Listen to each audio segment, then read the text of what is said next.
we had the boat like among glaciers, like in icebergs, like, I caught so much Wow. salmon, so many Dungeness crabs.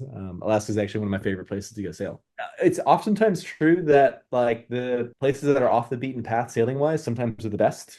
Yeah, Mm. it's true in the South Pacific. The islands that are less frequently visited oftentimes are the best islands you can go to. And Alaska is definitely infrequently visited as well because it's hard, but like it's also worthwhile. Did you ever get in like Yeah. dangerous situations sailing across the Pacific? Yeah, we were a quarter sunk one time. So like this has not even gotten in, we're 40 minutes in. We haven't even gotten to Vessev yet. We'll get there. But yeah, it was quarter sunk one time. Yeah, we calamity of failures, but like we left to go sail across the Sea of Cortez on Christmas.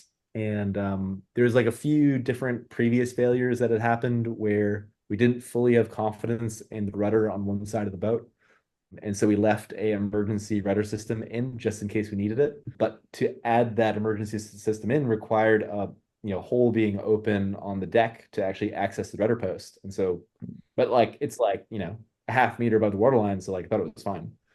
And the seas on this trip ended up being quite confused. Like we had wind coming from one direction, then it was coming from a different direction, and that creates kind of wild seas. And what was happening was some of the waves were getting over the top of this rudder post and filling this hole, which normally Um, would be a problem because you have things called bilge pumps, which pump the water out. Well, it also so happens that the bilge pump on the side of the boat decided that this was the day that it was going to take off.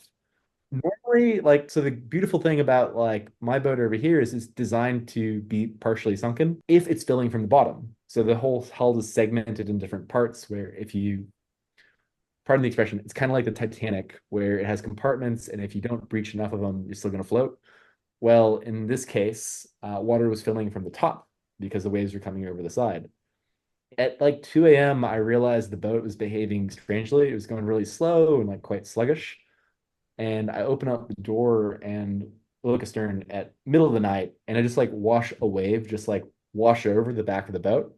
I'm like, that should be dry. Like, what's going on over here? So go back to like the back corner of the boat, which is like where the engine is, and I open up the locker that's like top down looking at the engine.